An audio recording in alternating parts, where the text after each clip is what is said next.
ఏదైనా డిఫరెంట్‌గా తినాలనున్నా లేదా ఎక్కువ టైం లేకున్నా క్విక్‌గా అయిపోయే రెసిపీ మీల్ మేకర్ పులావ్.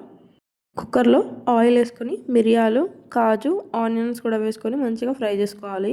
తర్వాత అల్లం వెల్లుల్లి పేస్ట్ కూడా వేసుకొని పచ్చివాసన పోయేంత వరకు ఫ్రై చేసుకోవాలి. ఇప్పుడు టమాటో ముక్కల్ని వేసుకొని ఒక 5 మినిట్స్ ఫ్రై చేసుకోవాలి.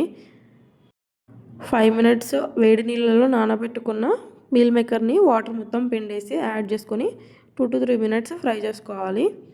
ఇప్పుడు ఉప్పు, కారం, ధనియాల పొడి కూడా వేసుకొని మంచిగా మిక్స్ చేసుకొని 10 మినిట్స్ నానబెట్టుకున్న బియ్యాన్ని కూడా యాడ్ చేసుకొని 2-3 మినిట్స్ మంచిగా మిక్స్ చేసుకోవాలి. యూజువల్‌గా ఒక గ్లాస్ బియ్యానికి 1½ గ్లాస్ ఆఫ్ వాటర్ వేస్తాం కదా!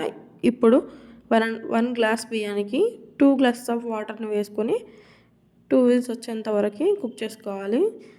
అంతే, మీల్ మేకర్ పులావ్ రెడీ. వేడి వేడిగా ఉన్నప్పుడే మంచిగా సర్వ్ చేసుకొని ఆ మిరియాలతో పాటు తినండి. టేస్ట్ చాలా బాగుంటుంది.